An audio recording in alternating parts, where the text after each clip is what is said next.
I fully believe that Muslims should pursue as high an income as possible, but they should do that for the same reasons that the Salaf did it, not for the purpose of competing with one another in amassing surplus wealth and living a luxurious lifestyle, but for the purpose of competing with one another in utilizing that wealth and distributing it for the benefit of the Muslims. When the means of domination in the world today are disproportionately economic, an argument can certainly be made that the ayah in which Allah subhanahu wa ta'ala exhorts the Muslims to make ready all we can of power against our opponents, today that means capital and private sector power. And I'm not talking about companies just donating to Islamic causes or charities. I'm talking about Muslim companies that grow market share, that create jobs and dominate industrial sectors, that invest in research and development, improve infrastructure, and contribute to the health, independence, and sovereignty of Muslim economies. Entrepreneurs who don't have the intention of growing their startup company into a multi-million-dollar corporation just so that they could sell it to Google or Microsoft or some other huge multinational, but who intend to keep and use the economic influence they have built to improve the lives of the Muslims, to literally be in business fi sabilillah. Because the more economically powerful Muslims we have, the more economically powerful Muslim entities we have, the more we can advance and uplift our ummah, and the more we can resist the neo-imperialism of the global crusaders of capital. Now, we're always talking about our leaders in the Muslim world, usually negatively, usually pessimistically. And when we say leaders, we mean heads of state. And most of us feel that they are corrupt. Most of us feel that they are subservient to the West. And most of us feel that they are traitors to the ummah. Now, I think that's a bit harsh, but that's the way a lot of us feel. But this attitude and perspective is disempowering, and is disempowering in a very self-indulgent way. Because when you have convinced yourself that you're powerless, you absolve yourself of any responsibility to try to make things better. But as I have talked about many times on this channel, the real leaders today are not heads of state. They're heads of corporations. They're chairmen of the board. They're shareholders. They're business owners. These are the ones who wield much of the control over the conditions of our daily lives.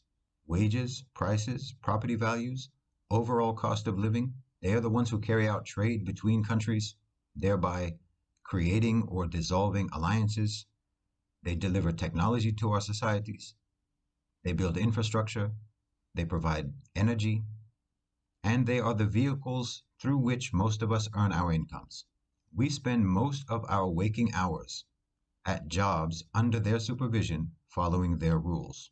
So it seems to me that we need to start not only treating them as political entities and political players, but we need to also start developing seriously our own private sector institutions of power, from startup to success, who have a solidarity mindset, a non-aligned mindset, and a mindset loyal to this ummah, and executives and business owners who have a view of money that is more in line with the way the Salaf viewed wealth.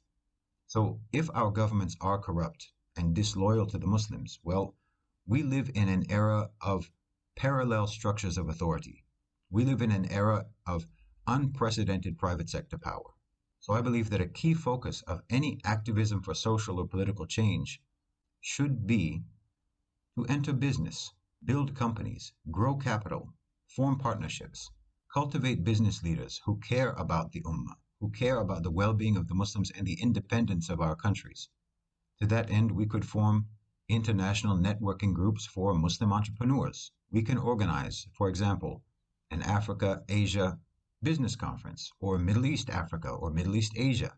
We could establish associations for Muslim professionals, Muslim IT professionals, Muslim engineers, Muslim importers and exporters, Muslim PR professionals, and so on, as well as establishing business alliances across the Global South more generally, all with the intention of raising the standard of living for Muslims in every Muslim country, enriching our economies, and gaining leverage against the global crusaders of capital, as well as against any detrimental elements that may exist within our own countries. Imagine if we could nourish and support a few hundred or even a few dozen Muslim entrepreneurs from any given country, and from that we could produce 4 or 5 or even one Muslim Tesla or Muslim Amazon or Apple or Facebook, a company that is cultivated by and for Muslims with a solidarity mindset and a perspective on wealth guided by the way of the Salaf as-Salih. Wallahi, this would achieve more positive change for our ummah than any revolution or uprising. It would help more people than any relief organization or charity drive, and it would bring more power to this ummah than an army. Jazakum Allahu khairan wa assalamu alaikum.